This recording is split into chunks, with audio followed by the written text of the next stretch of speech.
I was just finishing my 8th year in the Marine Corps. I am Captain Tim Jones, 30 years old, married to a beautiful 22-year-old strawberry blonde.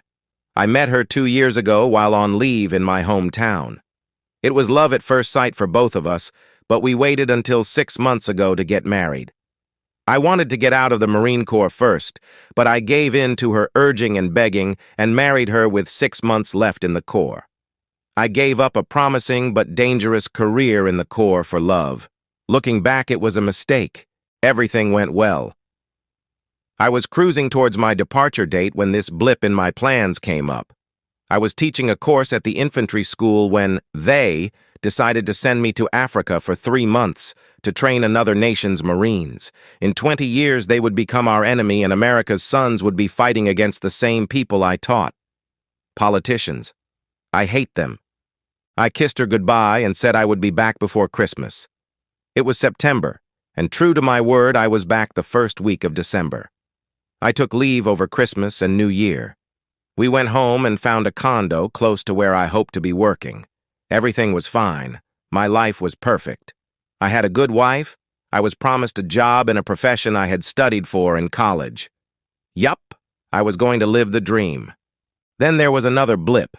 I had checked out of the Marines the day before and was at the house we had rented.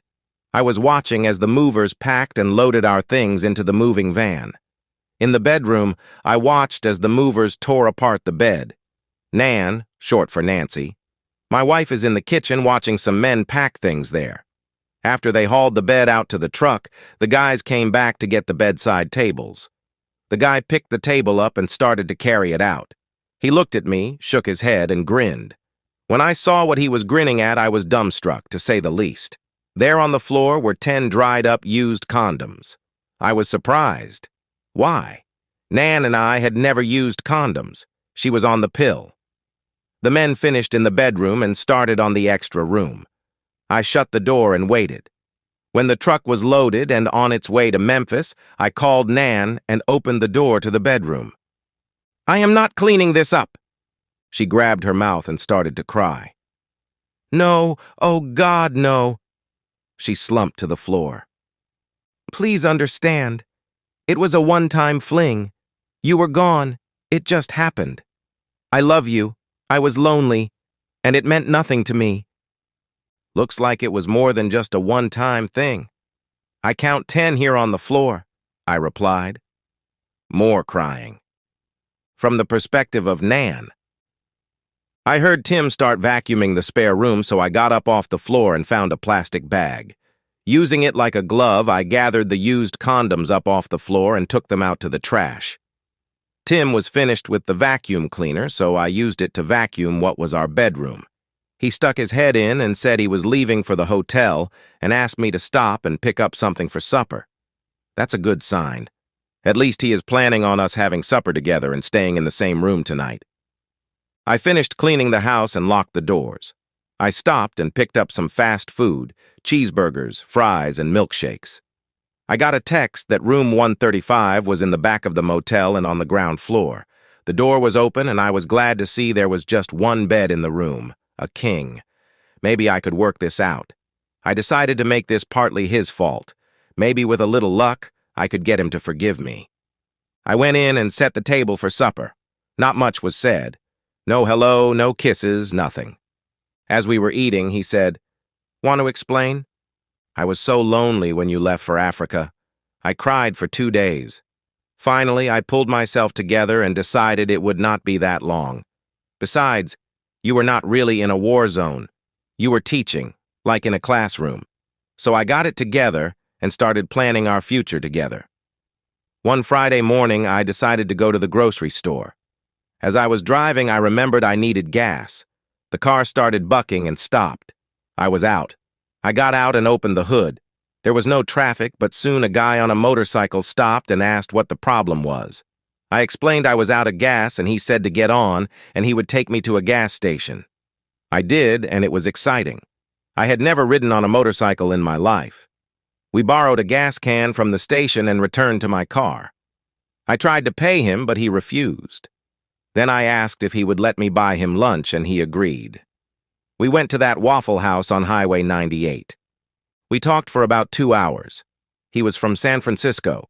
He was taking a break from college, just riding around the country on his bike. He was half Irish and half Japanese. He had long black hair, and to be honest, he was very handsome. He was very intelligent and fun to be around. I made a mistake. I invited him to the house. Remember, I was so lonely. I thought you would never know. He spent the weekend. I made him use condoms even though I was on the pill. I did not want to take a chance of an STD of any kind. Monday morning, he got on his bike and left. I have never seen or talked to him since, I promise. And about the condoms, he always got up and went to the bathroom. I thought he flushed them. Why he dropped them behind that table, I will never know. Also, one more thing, that table was in the corner up against the wall and the bed, so I never moved it when I vacuumed. Please don't let this affect us. I love you. I was just lonely, and you were so far away. I missed you so much. I started crying. That worked. Tim got up and took me in his arms. We showered together and then laid on the bed. He made love to me 3 times that night. Then again in the morning before we left on that 12-hour drive to Memphis and the rest of our lives. He still loves me. Switching back to the perspective of Tim. Yes, I still love her. Trust. Never again. She fooled me completely for 3 months. And how much of that story is the truth and how much is left out? I decided that part of this is my fault. One of the reasons I did not want to marry until I was out of the Corps was the life of a Marine's wife is lonely. A Marine is deployed a lot. There are unaccompanied tours of duty, like to Okinawa with the 3rd Marine Division. Really hard on a marriage. So me leaving her for 3 months had been the cause? Okay, I'll buy that. Once. But from now on, I will watch her like a hawk. Let's skip ahead 3 years in this story. Everything is going great for us. I have made a small fortune in the commodity business, due to some clever business decisions. We are looking for a place outside of town on a few acres where we can start a family. No more problems with Nan. We are always together and she is very happy. When I have to travel to Chicago, she goes with me. I still do not trust her alone. The fact is, I do not trust her at all. Sorry, but once burned, twice shy. Once a cheater, always cheater. Fool me once, shame on you. Fool me twice, shame on me. And any other of those little sayings. They keep me alert. Nan calls and says she has found the perfect place for us. An old antebellum house with 6 bedrooms on 120 acres. The house is in need of some heavy repairs and restoration, but it is perfect, she says. I go look and I agree. It looks like the house in Gone with the Wind. With about $500,000, we can restore it to its original beauty. So that's what we decided to do. We bought the place and looked around and found a contractor who had experience in restoring old houses. He had great references, so we hired him. He moved to town and got an apartment about 30 minutes from the job site and started work. Nan said she needed an office at the site to oversee the work and handle all the subcontractors. She wanted to make sure everyone was paid and there were no problems. She bought a small trailer and had it moved to the property. She set it up about 300 yards from the main house and put it in a well and septic system. An electric line was installed along with a 500-gallon butane tank to provide heat during the winter months. We thought that when we moved in and started to have kids, this would be a place where the help could live. That was my idea anyway. After the trailer was set up and before any work started on the house, I took Nan to lunch and then out to a movie. While we were on our date, I had a technician from the spy shop here in town install hidden cameras in the trailer. They connected to a website that I could access any time and watch what was going on in the trailer. Remember, I love her, I just don't trust her. Everything went fine for the first 2 months. I watched the trailer and did not see anything out of the ordinary. Then one Wednesday afternoon, just after lunch, I logged on to see Nan and this contractor, Sam, looking over plans laid out on a table in the living room of the trailer. His hand went to her butt and squeezed. When are you going to let me have some of that sweet body of yours again? Again? What the hell? Well, if you promise not to leave a mark right now, She grabs him and kisses him on the mouth. When they break apart, he laughs and shouts, "I promise." Then he picks her up and carries her into one of the bedrooms. They are never used, but the beds have sheets on them. Now I know why. What the hell? This is not the first time?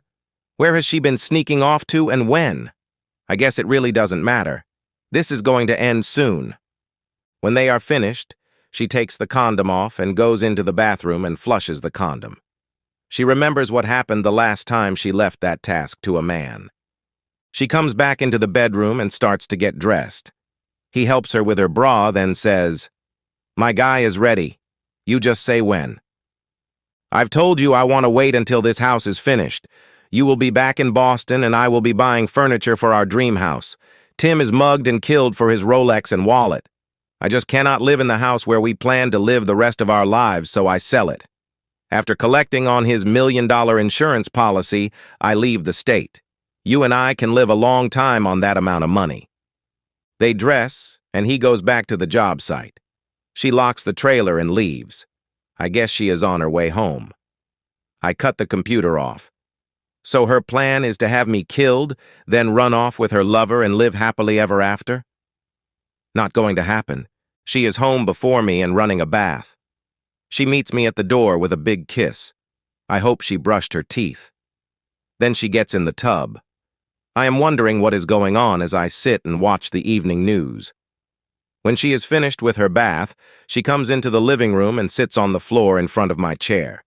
She starts telling me how she can't wait until the house is finished and she can go off the pill. We are going to have 4 kids, and she is going to be such a good wife and mother. I am supposed to just wait and see, in her words. Sorry, ain't going to happen.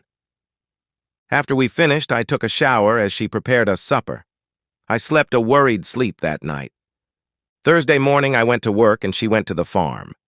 I watched off and on all day, but there was no fooling around. She left at about 1 p.m. and Sam worked until almost dark. She was home when I got there. That night she wanted to make love, and I thought, why not? The next morning I went shopping for some of the things I would need that weekend. Saturday I was off work. No trading on the weekends. No one was working at the house, and Nan had an appointment to get her hair and nails done. This would give me time. By 1 in the afternoon, I was back at the condo watching a ball game when Nan walked in. She looked beautiful. I told her we should go out to supper and dance tonight. She loved the idea, so at about 7 p.m. we dressed, and I took her to the Vapors Supper Club out by the airport. We had steaks and then danced until about midnight. When we got home, she attacked me and we made love until the wee hours of the morning. Sunday was a late breakfast, then us laying around watching football. Her favorite team lost. A sign of things to come? Monday morning, I kissed her goodbye and went to the office. She went to the house and I watched as she entered the trailer.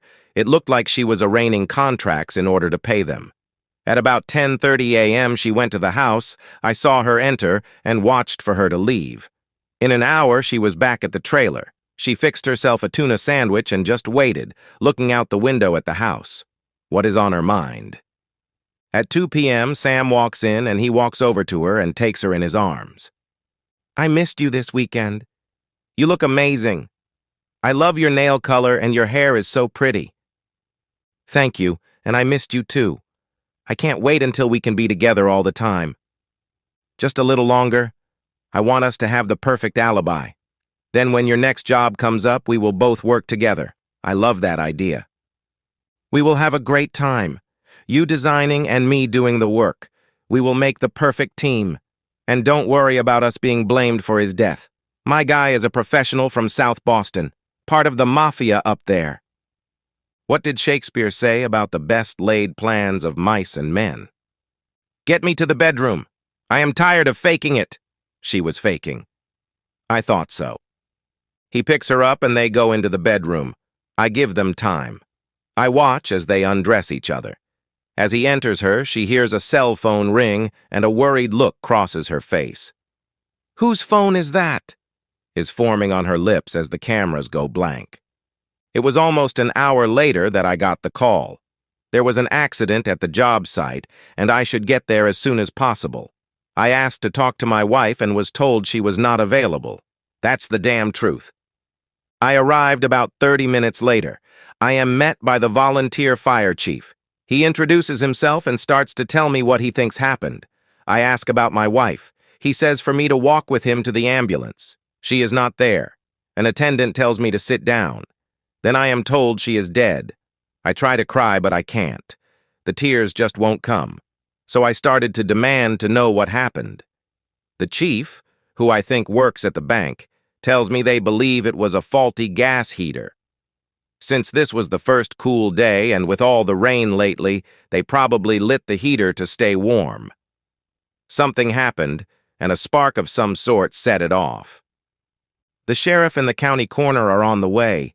I notified them when I found the bodies. You keep saying they and bodies. Who was with her? I asked. We know it is your wife, and we believe the other person is the general contractor, Sam Billings. This is hard for me to tell you, but you should hear it now. We found them together in bed, naked. They were engaged in making love. He is on top, and they are still... Demand, there is no easy way to say this. They are melted together. He is still glued to your wife. The coroner is going to have his hands full trying to separate them. I put my face in my hands to keep him from seeing me laugh. That lying, cheating woman! I scream at the top of my lungs. I can't believe she would do this to me. This is our dream, and she is cheating with the contractor. About that time, the sheriff and a black hearse drive up. I stay seated in the ambulance, but the fire chief runs over and starts talking. I heard him tell them that I was pretty upset until I found out what was going on in the trailer. Now I am just mad. They ask what he is talking about, and he explains how they found the bodies. The sheriff is trying hard not to laugh. The coroner, who is an older man and a doctor at a small clinic in town, asks to see the bodies. The sheriff and a young deputy follow the fire chief and the coroner into the burnt-out trailer. In seconds, the deputy is back, throwing up his lunch in the front yard. The coroner goes to the hearse and brings back 2 body bags. He passes me and shakes his head. I'll do my best to separate them, but it may be easier to take them back to my office. They are really stuck together. I'll contact you sometime tomorrow about claiming her body. You can throw that cheating woman in the dump for all I care. Do not call me. He walked back into the trailer. Just about that time, another car drives up. Out jumps a woman in some type of fireman's uniform. She walks over to me and asks who I am. I told her I was the owner of this property, and my wife and her lover were killed in the fire. I guess I said this with venom in my voice. So I take it you did not know about the lover? Not even a hint, I replied. I am with State Fire Investigator's office. These volunteer fire departments do not have the funds to train an investigator, so I handle this part of the state. I'll need to talk to you tomorrow after I finish my investigation, so where can I find you? I'll be at my office until about 4 p.m. After that, you can reach me on my cell phone. I hand her my card. What about the funeral arrangements? She asked. I will not be making any arrangements for that cheating woman. Maybe her mom and dad will want her, but not me. The coroner said they were melted together and he was going to try and separate them at his office. Well, forget that. They want to be together. Bury them together. Then we watched as they carried one body bag to the hearse. The deputy had the other in his hand, so I guess both were in the same bag. The ambulance, the hearse, the sheriff, and all the volunteer firemen left. I watched as the woman fire investigator entered the trailer and began her investigation. She is not going to find anything. That was what I was thinking. The next afternoon, I parked my car in front of the house and looked around. One thing was certain. Nan and her lover had done a great job. It was almost finished, and its beauty was back. Now what am I going to do with it? I was walking around downstairs when this cute little red-headed girl walked in. I asked if I can help her. You don't know me, but I am one of the subcontractors. My father and I own a paper and painting company. We are getting the walls ready to start papering the downstairs later this week. You are going to complete the job, right? Of course he is going to finish this place. It is beautiful, and it will be even prettier when it is all landscaped and the garage and stables are finished. I turned to see that woman fire investigator walking in the door. She walks directly over to the redhead and kisses her on the mouth. Okay, lesbians. Lesbians. I have no problem with that. Who cares what somebody does in their bedroom, not me? I thought I saw your truck pull up. I guess this is as good a time as any to have this talk. Let's find a place to sit. We go into the kitchen and find a table where the workers eat lunch. First, I need to spend some of your money. She takes out her cell phone and looks for a number, then calls. Buck. Yeah, Sandy here. Listen, can you get over to that old antebellum house off 78 early in the morning? Of course. I want you to bring your backhoe. There was a trailer fire yesterday, and I have finished my investigation. I overheard the owner saying he wanted that off his property, and I told him it would be too hard and costly to haul off. He decided to dig a big hole and just bury it. I told him I knew just the guy for the job. I want you to dig a big hole off to the right. Remember the right? The septic system is on the left. Then push everything in the hole and cover it up like it was never there. Sure, 7 a.m. is fine. Just see Lori and she will handle getting you paid. Thanks. Remember the right side. Okay, bye. Now she looks across the table directly into my eyes. I, or we, I should say, don't want any sheriff or deputy snooping around and finding what I found now, do we? I guess not, was all I could manage. I see you have met my partner. She is an excellent painter and paper hanger. I am sure you will appreciate her work. With that, the redhead reaches across the table and squeezes my hand. What the hell is going on? Captain Tim Jones, 8 years in the Marine Corps, EOD unit commander. Hell, you taught at the EOD school in Yuma, Arizona. Then you trained those Nigerians in Africa. I know you were even a special consultant to the CIA, teaching classes on bomb making, and you gave it up for that cheating woman. Bad mistake on your part, but good for us. Oh, before I forget, if I did not know what to look for, I would not have found it. So good work. About now, you are wondering how I know so much about you and your wife, right? Yes, and to be honest, I am a little worried about just what is going on here, I replied. Don't be worried. You can handle it. Let's start at the beginning. A year or so ago, I went to a conference of fire investigators. I met a former Marine there, and we got to talking over lunch. He was EOD, and he had a lot of stories. But the one that stuck with me was about his captain, a man named Tim Jones. He said this guy was the best. He talked about how this captain was such a good teacher. He had taught at the EOD school and even at a CIA training facility.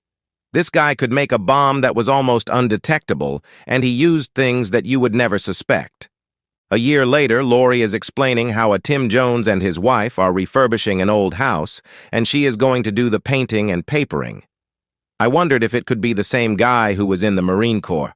I checked you out and found you were the Tim Jones in the stories. Lori told me how she suspected your wife and Billings was having an affair. She had seen them leave the job site to pick out materials. She thought they were gone too long.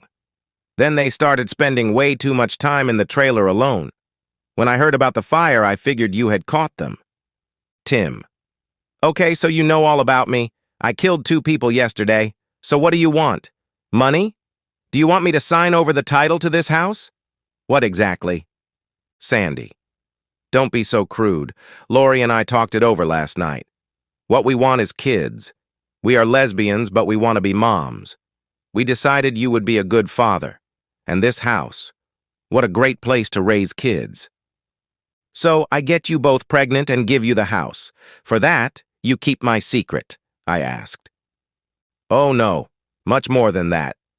We are not going to raise our kids without a father figure. Let me explain. Okay. You got rid of a cheating woman and her lover. We have no problem with that. Lori and I are lesbians, but we are still in the closet. Nobody knows, not even her dad. Everyone thinks we are just friends. She has her job and I have mine. We are hardly ever seen in public together. We do not go out drinking or even to dinner together. We are never affectionate in public. Do either of us look like a lesbian? No, in fact, you are both very pretty. Sorry, I did not mean to imply lesbians are ugly, just that both of you are pretty. Again, Lori squeezes my arm. I notice she has beautiful green eyes.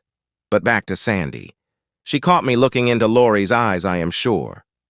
She does have pretty eyes. Don't worry, I won't be the jealous type. Our plan is that we all move into this house when it is finished. We share a bedroom and a bed. We announce to the world that we are a trio. No more sneaking around for us, and you get both of us. We raise the kids as normally as possible. You know, with them having 2 moms and 1 daddy, but how hard can that be? What do you say? First, I want to tell you that you have beautiful blue eyes, and I think only a fool would say no to this plan of yours. Any man would be lucky to get either of you, but both, every night in the same bed. How do you suppose we start this and not raise red flags? I mean, I cannot go from losing my wife, no matter that she was cheating one day, to living with 2 beautiful girls the next day. Sandy, I told you this guy was smart.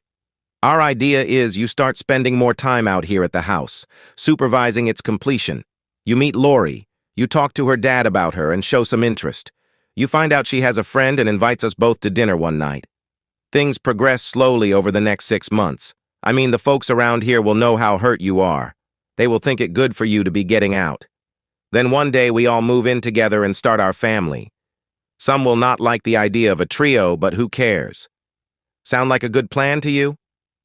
Yes, it did. I did not attend the funeral and let it be known that I had no idea she was cheating. Her parents apologized to me a number of times. It was not their fault, and I never treated them badly. Lori, Sandy, and I started to go to dinner together, then to the movies. The first night I walked them to the door of Sandy's apartment, they stepped inside and Lori grabbed me and kissed me on the mouth using plenty of tongue. When we broke apart, Sandy did the same. Then Sandy grabbed Lori and kissed her while I watched.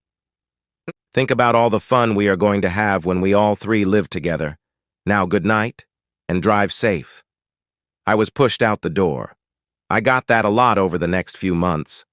I never even got to feel a body. It was always, wait until we move in. So I waited. When the house was ready to move into, they helped pick out the furniture. A month after I moved in, Sandy gave up the lease on her apartment, and Lori told her dad she was moving in with me. It was a Friday, and we had been unpacking their boxes all afternoon. It was now summertime, so we were all a little sweaty and tired. Sandy suggested a shower, and I started to walk out of the bedroom to give them some privacy. Where do you think you're going? Get undressed and get in. That shower is big enough for all of us. That was the first time I saw either of them naked. And what a sight it was. We plan on living the rest of our lives together, always trusting that our secrets are safe. And that's the end of today's story. If you enjoyed it, please give this video a thumbs up and drop a comment below. Your support helps the algorithm push my content further. If you're new to the channel, don't forget to hit that subscribe button. It really helps me keep creating more stories for you. Thanks for watching, and I'll see you in the next one.